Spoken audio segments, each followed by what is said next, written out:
I think that you definitely have to pay attention to the symbology. For example, recently I was on a small island off the coast of British Columbia, sitting at sunset, had just arrived in Canada after a long trip from Japan, and sit down on the beach. It's a beautiful evening, it's very quiet, the sea is tranquil, and a hawk swoops down over my head, picks a fish up out of the sea, takes off, drops the fish, clearly in my visual field, and flies up to a tree that is right over to my left, and there is no obstruction between me and the hawk.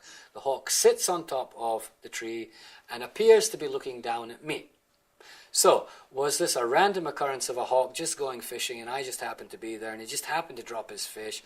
Or was the hawk making it very obvious through the synchronicity operating principle that the hawk was actually there and I would see it and pay attention because it dropped a fish? And why would a hawk drop a fish that he's just picked up? I mean, how clumsy can a hawk be? I mean, it's his business to fish and keep it in his talons, right? So that was the start of the synchronicity event that I'm about to describe. Okay, one bird.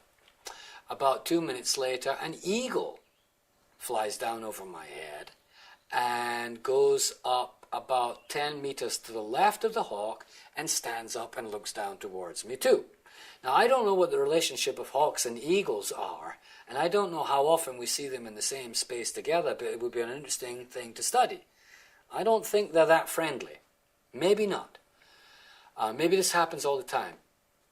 But I happen to be with an individual who's pretty aware of synchronicity, and the individual said, "That's it, there's going to be 3. And sure enough, that individual was wearing a bright red hat. Now, what other bird could you expect to show up in West Coast Canada that is of the caliber of a hawk and an eagle? Because these are the kings of birds, right?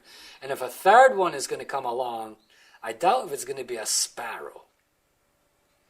And she's wearing the red hat, and she says, "Another one, there's going to be a third one." Lo and behold, this all happens within the space of 5 minutes. A turkey vulture appears, and turkey vultures in Canada have bright red heads. This turkey vulture gets up on the tree over here, so you've got 3 birds of a different species, one with the same color of head as this person that I'm sitting next to, all appear within 5 minutes, and they're now standing there looking down at 2 people sitting on a beach. So when I get back to Japan, I start looking up hawk symbolism and vulture symbolism and turkey vulture symbolism and eagle symbolism. All birds are symbols of spirit, but each of those birds, in the Egyptian tradition, what do they mean? In the Native American tradition, what do they mean? And what might that have to do with the trip that I was on at that time? And actually, I was doing a ceremony with this individual.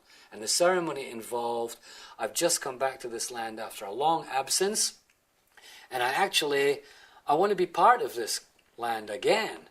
And it seemed to me, my understanding of the synchronicity was that these 3 birds were literally welcoming me back to this land, because they were the symbols of this land.